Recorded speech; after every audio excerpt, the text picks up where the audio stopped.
to get to that level of simplicity took many, many years. It seems like everybody else is making the same rocket. People have to raise, hundreds of billions of dollars, and everybody is building Musk's rocket, essentially. Yeah. We are not doing that. We're doing a completely different type of rocket. This week, I talked with Randa Milliron, CEO and co-founder of Interorbital Systems. She initially comes from a background in journalism and producing international mass media news programs. She went on to co-found Interorbital Systems in 1996 and has coordinated several joint research and development projects with the FAA, internal projects in heat-resistant materials for aircraft, satellite-based ag-tech automation, and discovering sustainable solutions to cut down on space junk and pollution from fuels used in aerospace for nearly 30 years. Randa currently takes on the corporate administration, marketing, public relations, and government clearance aspects at Interorbital Systems, in addition to chemistry experiments. Today we discuss her career transition, her approaches to making sure projects are on budget and on time, and awards won in her time at iOS, including being part of the winning Google Lunar X Prize in 2016 as part of Team Synergy Moon, a launch provider for the team's Neptune rocket.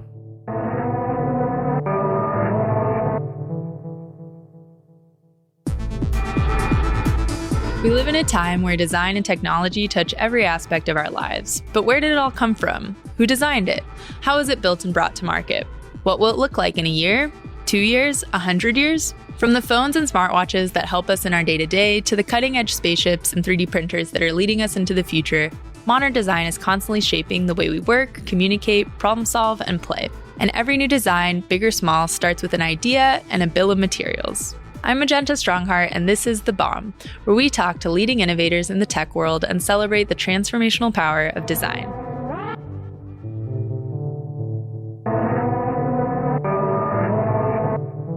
It was really awesome to visit you guys yesterday at your space and get a little more of a hands-on, look at what you're working on.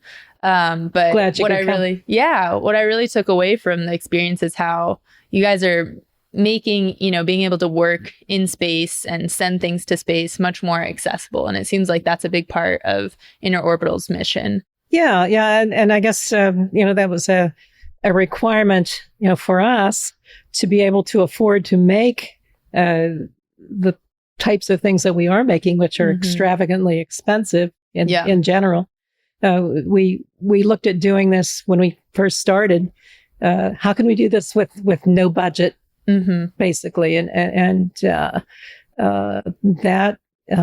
how it evolved into what it is now. It was that mentality to strip away all non-essential components of like traditional rocket engines. Like we don't use turbopumps. We use a pressure method. But a turbopump is like, millions of dollars to develop. Right. And can be, failure prone. So we wanted to remove all failure prone systems.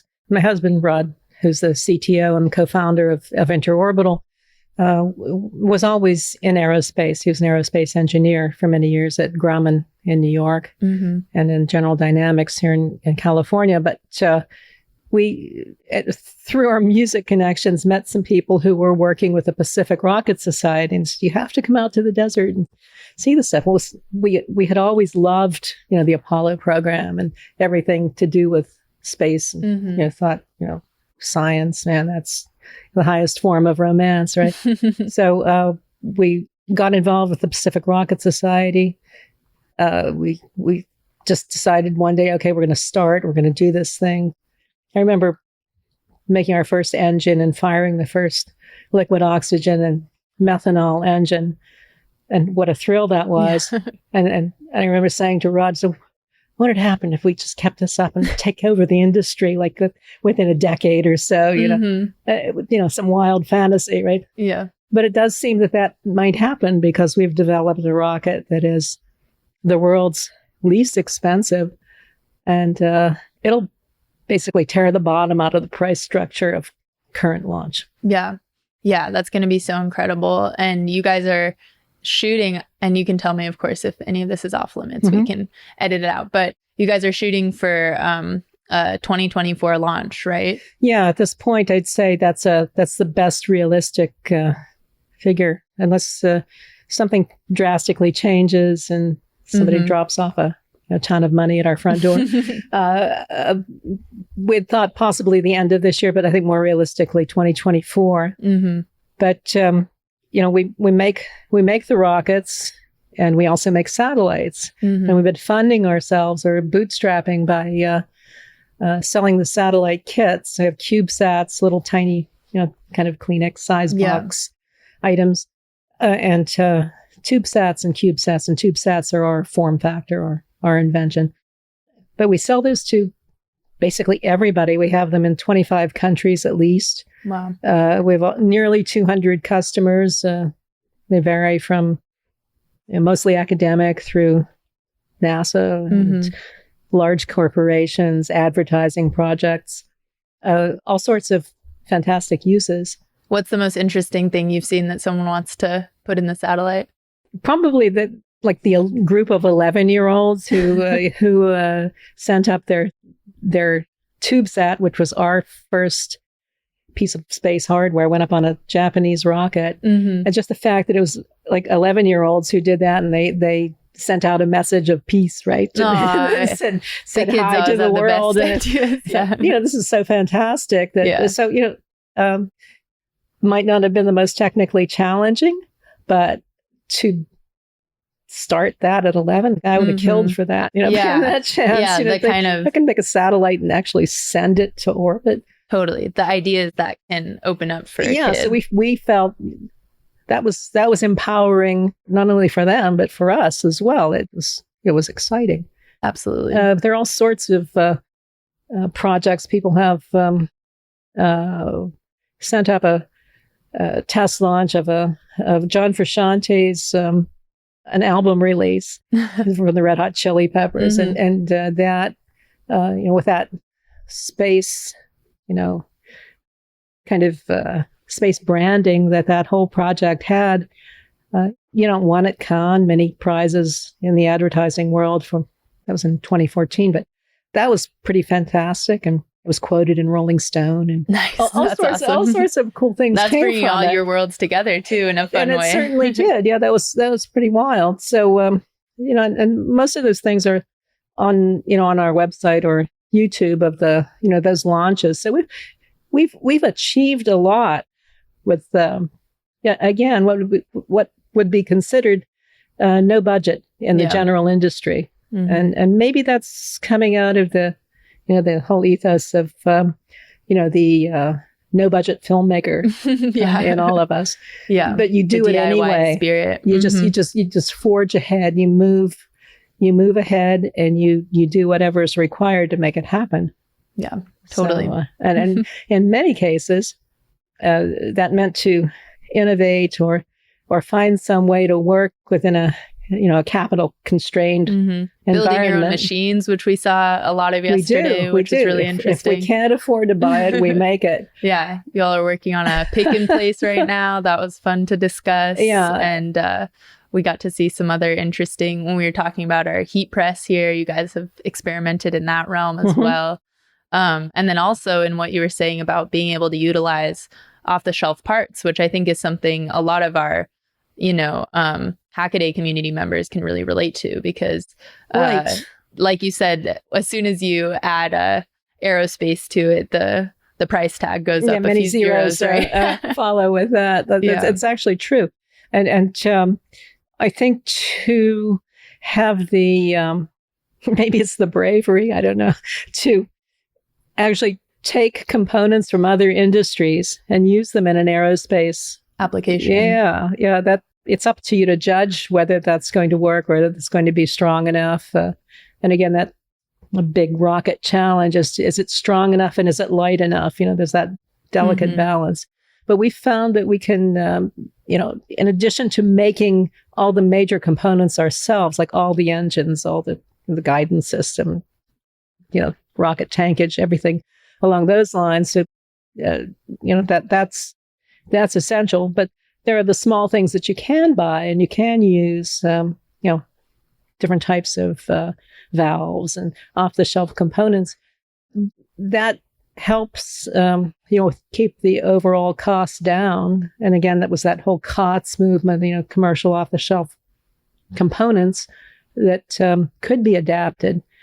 I see there's a move, with government rocket projects, at least, to want to try to take the cost down. So we have the solution. We've made a rocket that they've asked for maybe 10 years ago, I think, and nobody was able to produce it for the cost that they were stipulating, which was a launch to orbit, I think 40 kilograms or something like that, for under $1 million. So we've created that rocket. Yeah. And that's the one that will be debuting in 2024. And I was going to ask, so is there anything you can tell us about what's going on to the launch for 2024?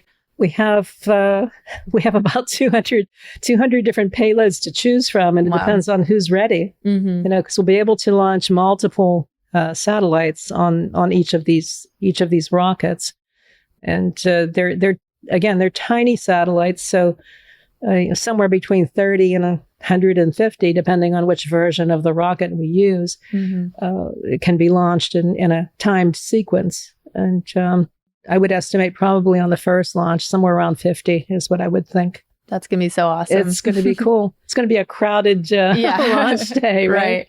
And that's the one you guys are planning on launching in the water, potentially? Well, from a barge, very likely. Okay. We have a unique. It's another way you guys are saving we costs. We are, because if you go to one of the federal spaceports, there are huge costs associated with them. Generally, millions of dollars. Additional money for all sorts of things that they come up with. But we're looking at doing the barge launch off the coast of California initially, with a polar orbit, launching south over the South Pole, North Pole, kind of an orbit. And that's actually very cost effective because we don't have to, it also keeps our insurance down because we're away from a lot of government infrastructure, which you find at various, these spaceports have that. That's a necessity. But again, that becomes a liability in terms of what we could destroy if the rocket malfunctions. So in order to, again, to keep the costs down, going out to sea is freedom. And no matter where we launch in the world, we need a U.S. launch license. So, where we can, with that, we can go to, again, anywhere there's water and it's, friendly zone, and give customers a different inclination or a different angle of launch if required. Wow. Okay. We also have a completely mobile land launch system that you can drive to a location and then tilt up and launch. Yeah. Our rockets are made to launch with no infrastructure, completely Make it sound austere. so simple. Just drive it up and tilt it the way you want, and there you go. To get to that level of simplicity took many years. To be able to Spartanize everything was tough. It seems like everybody else is making the same rocket.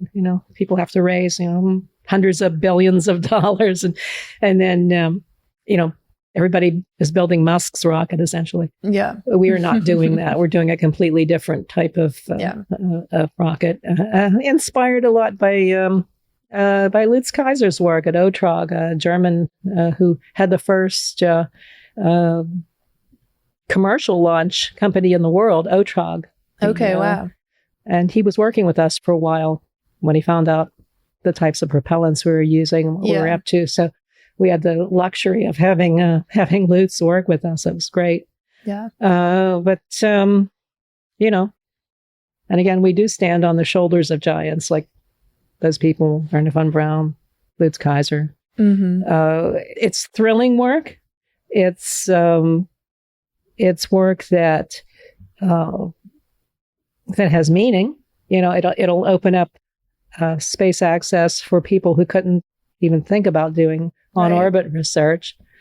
And our small satellites give people the tools they need to potentially start their own satellite companies and enter the the exciting field of space. What can I say? Yeah, get a taste. It's super. It's exciting. It's sexy, as people say. It's the best. You shared a really beautiful kind of end goal fantasy with us yesterday. Would you be willing to share that with our audience?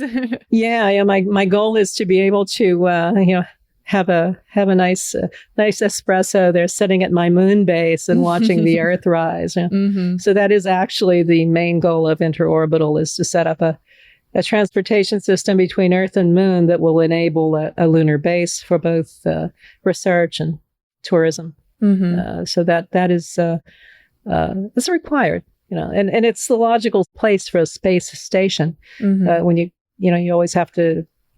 Current International Space Station always has to be boosted, and all sorts of maintenance has to be done on that. If you take it to the moon and you put it there, it's just, it's logical. You have resources there. You have some tiny bit of gravity, but there are some aspects that, just make it the right spot. Yeah. What kind of clearance, or you said you need to get a U.S. license to launch for the rockets, but for making it station on the moon, what kind of paperwork does that entail? To be determined. Yeah, a lot. There are a lot of organizations internationally that would be involved in that. It's UN. The FAA is taking some, and the Office of Commercial Space Transportation are, starting to move in the direction of helping to facilitate that. So we'll see how that works. But as it approaches, in terms of having those launches become a reality, getting the paperwork done will be probably a formidable task. One never knows, but could be. Big part of the process, definitely. We'll be taking a short break. When we're back, Randa and I will be discussing Interorbital Systems sustainability approaches, recent developments in aerospace engineering, and other ventures Randa's taken part in.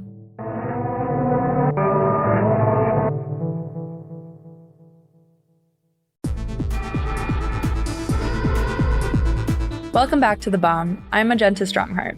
Today's guest is Randa Milliron, co-founder and CEO of Interorbital Systems. Shortly, we'll be discussing how important team building and delegation is for very ambitious development projects, advantages of keeping development in-house, and all while staying in line with a set budget in a very resource-intensive industry. Yeah, it's interesting to think as more and more private institutions are getting involved in this space. Like, we were just talking to investor in San Francisco who's, working with a few companies starting to get into space technology, and kind of the supporting infrastructure that is starting to develop, and to think about, what is this ecosystem that's growing, beyond our planet, right? That so many companies are going to start to get more and more involved in, because it's not just the rockets or the spacecrafts or the stations. It's all one of the companies she was talking about is working on managing kind of the space waste and tracking the debris. Those things. Yeah, exactly. Yeah. And so it's interesting danger to kind of think about, just how much more support is going to be needed, and then thus how many opportunities for other ideas and companies to get involved. We've looked at that in terms of our business plan. And we settled on having our small satellites be in an orbit that decays rapidly, so that these spacecraft will do their work and then fall out of orbit and burn up. So it's kind of a self-cleaning oven. Yeah.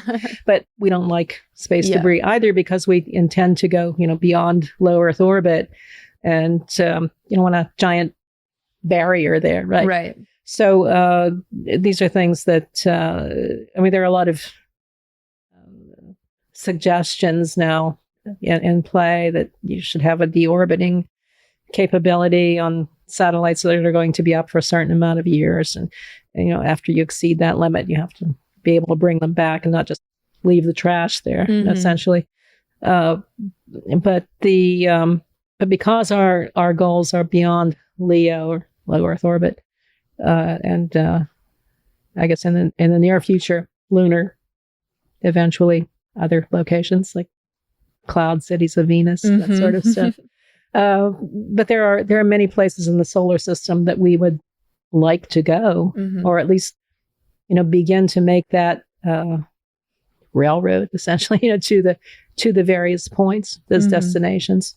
And somebody's got to do it, right? So in our case, making a rocket that's the most affordable will facilitate a lot of that. It'll help to generate wealth in terms of like mining, space mining, a variety of other, applications.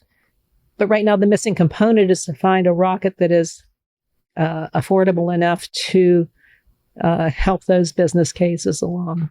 In the case of our Neptune and Scepter and Triton rockets, which are the progressively, and Triton Heavy, progressively larger and more capable cargo vehicles, both cargo and humans. This is this is something that has been the missing component. So by injecting those into the market, I think it's going to set off a whole revolution of like a new gold rush. People jumping into something that they already find attractive, but maybe can't think about affording. It's not possible for them currently, but it will be. Yeah, I love that you guys are the hacker rebels of the space race. I know, we love it too. It's really we love the role. Yeah, honestly, it really ties in well with, like I was saying, kind of the different ends of who we work with and our communities as well. So I think it's really exciting to think about all those different angles, how to get into this industry.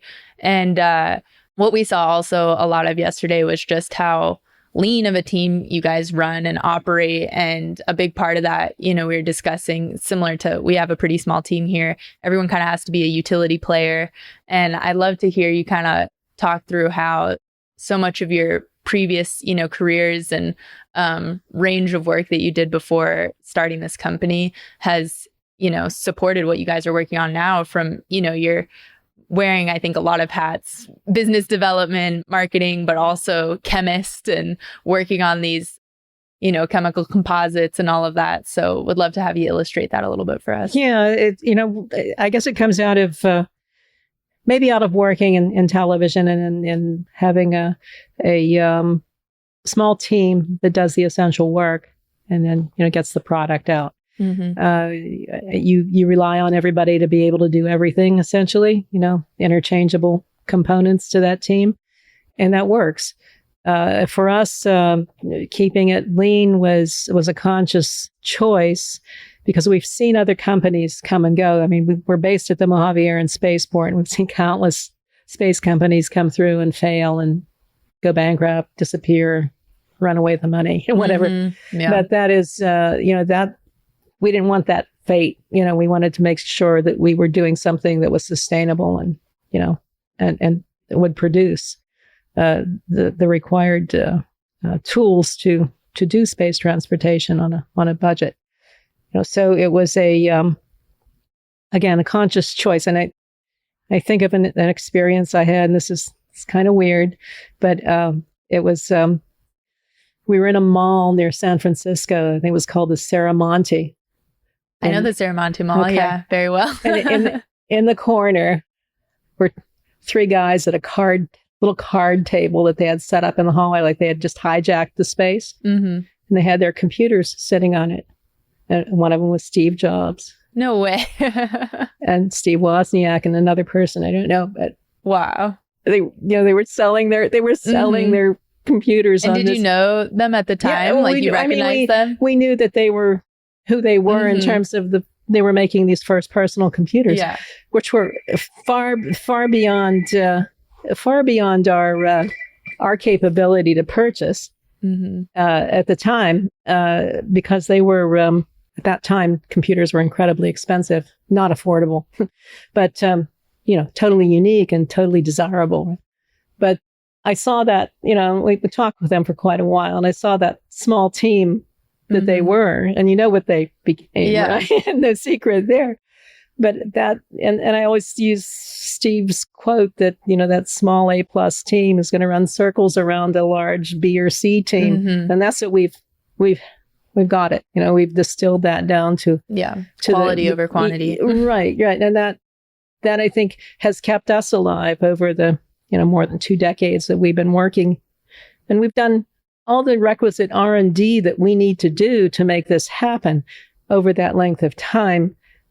Many companies fail. They might succeed at getting, some massive amount of money initially, but they're still amateur rocketeers just starting out in most cases. So to see that repeat over and over again, they'll get the money, they'll hire hundreds of people, they'll build buildings, things that before attacking the real R&D that's required. So we thought that's not prudent, that's not correct. We're going to do it this way, where we build technology milestones and fly these rockets, make the engines, fly the rockets. And we've done all we can do at this point with this small budget, but it is it's almost intentional. Like we said, we're not gonna exceed these costs. We're not gonna go there. We're not gonna do what they did. We're not gonna fail like that. Let's see how cheaply we can make this thing, but still make it robust and still make it work. Effective, yeah. Yeah, and that has come to pass. Yeah. What would you say has been the most challenging part of the last, 20 years, as you mentioned, of developing this? The development is difficult, but it just, in our case, it's paid off, with success, and flying both stages of independently of the orbital launch vehicle. So we've gotten through that. But I guess maybe trying to maybe get contracts that pay our way a little more easily, getting larger contracts. So we've been working with a couple of companies, doing some engineering work and test flight work. And we just finished a project with Paragon Space Development. That was great, working with them. And we have some strategic partnerships. So that's working out. But I think to start selling the lunar missions would be the way to go for what we're up to, because our goals are hugely expensive. But to do something like that, we do require partners. So we look around for that sort of thing. But a small team has to start it. Yeah, they have to start the basics. Yeah, then you expand. I'd love to go back to what you were describing about some of the satellites that you have gotten into orbit flew up on a Japanese rocket. You said, could you tell us a little bit about that partnership and how that happened?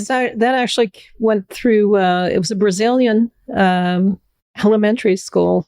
They're very aggressive, very, heavily involved with, the promotion of their citizens and their involvement with new technologies. So this group of teachers just took it upon themselves to work in their classroom with their space agency as mentors and make this thing happen. So they're pretty much as aggressive as we were. So, and it was great working with them. They wrangled a launch on a, I think it was an H-2 rocket, a Japanese rocket, and I think it's a traditional partnership between Japan and Brazil. Anyway, and again, it was their dedication, their sincerity. They, the path was cleared for them because of their persistence, right? And that was remarkable to see that happen. That they just weren't going to say take no for an answer. They weren't, I don't think I've ever seen a group of people more involved. Would have teleconferences with all the parents of all the children, working and just an amazing group. They had competitions with the people in the classes, right? Who built the best mock-up of the satellite, got to build the actual satellite. And then that team was brought up to the US. They visited us at the lab So awesome. as well. Yeah. And I thought, geez, this should be a model for like every country, follow the Brazilian model, called a Tancredo Middle School, I believe they were. But I have an 11-year-old brother, so I'm just thinking how like mind-blowing that would be for him to be involved in something like that. Like that would be awesome. Why wasn't I offered this? When I was 11, it would have changed my life because I'd still be doing this. But it maybe would have happened sooner. And what are you kind of most excited about that's on the horizon for you all at Interorbital, this upcoming launch, or even beyond that, developing the passenger doing the orbital vehicles? launch, doing the first orbital launch, and deploying, clearing some of our manifest. If you look on the website and look at the manifest, reams of checking some of those boxes up. It's really pretty exciting. So to be the enabler for that is pretty exciting. But just the fire and thunder of the whole rocket world, doing rocket engine firings, rocket launches it's beyond description in terms of the power. You have that power working for you. So, how fantastic is that? Yeah. Would you say that's what's like kept you inspired? Yeah, always. We're all addicts. Yeah. Yeah, exploding the engine every time. Yeah, it's like we always say it's like the 8 seconds of terror there, and then some relief when things actually work. The years of development. Yeah. And I wanted to ask about the software side of things. I know with your rockets, once they go up, they control themselves. They're basically giant robots. Yeah. And you guys are also going to have, in theory, the idea is that for the passenger vehicles, they would also be autonomously controlled, right? Once they're deployed. Do you guys develop that software in-house? Yes. Everything critical is done in-house. We don't, something like that, we don't feel comfortable trusting to an outsourced, kind of a vendor. I mean, it's just like it's kind of your brain, right? The brain of your main product. You don't want controlled by someone else. Also, you don't want to be held hostage by somebody who might be supplying that part, and then they decide, well, okay, we're going to charge an extra $1 million for that or something, or it disappears or something, or even worse, they go out of business, right? And we've seen that happen. We've had over the last couple of years, we've had to deal with supply chain shortages and like giant so lead times on components, and that's not unique for us. It's across the board, but that teaches you that be self-reliant basically, and make as much as you can in terms of whatever your core goals are, your core product, what those needs are to make that happen. Yeah, definitely. And what would you say is the most inspiring thing in tech for you right now? Is there anything outside of what you're working on that you get inspired regularly from?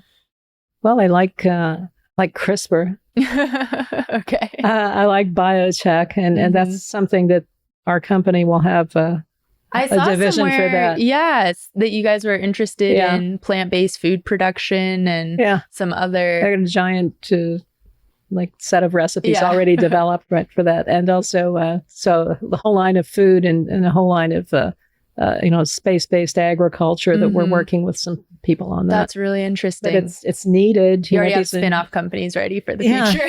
yeah, probably about 15 of them, I think, at this point.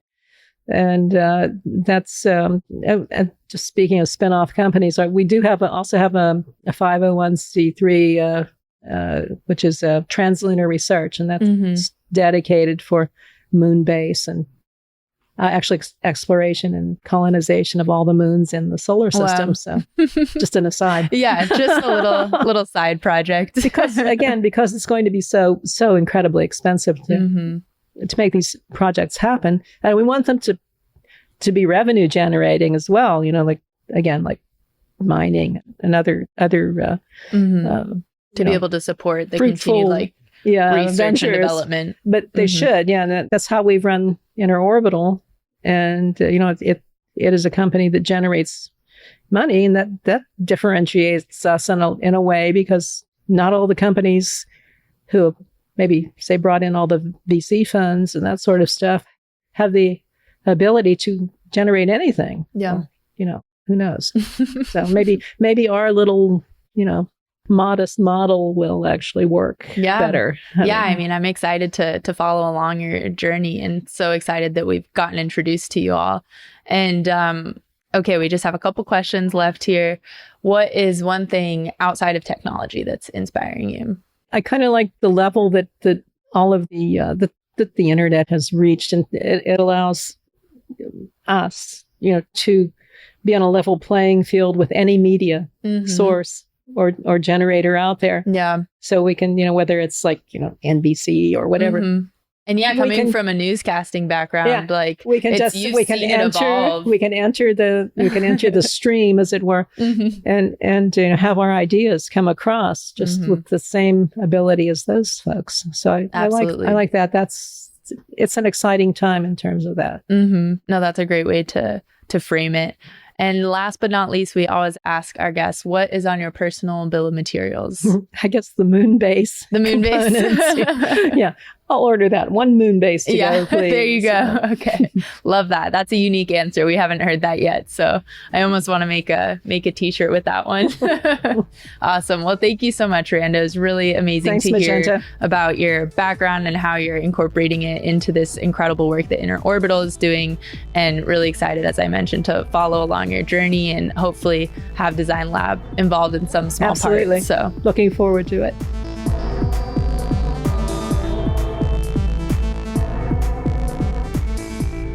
Thank you, Randa, for sharing your experience and insights on pivoting industries, latest developments in aerospace engineering, and ensuring sustainable budgets and practices are maintained from concept to completion. Interorbital Systems currently has several works in progress in aerospace hardware, software, and general tech, including plant-based food production and possibly agricultural production in zero-gravity environments. A link to their website can be found in the show notes. Until next time, here's to the next conversation.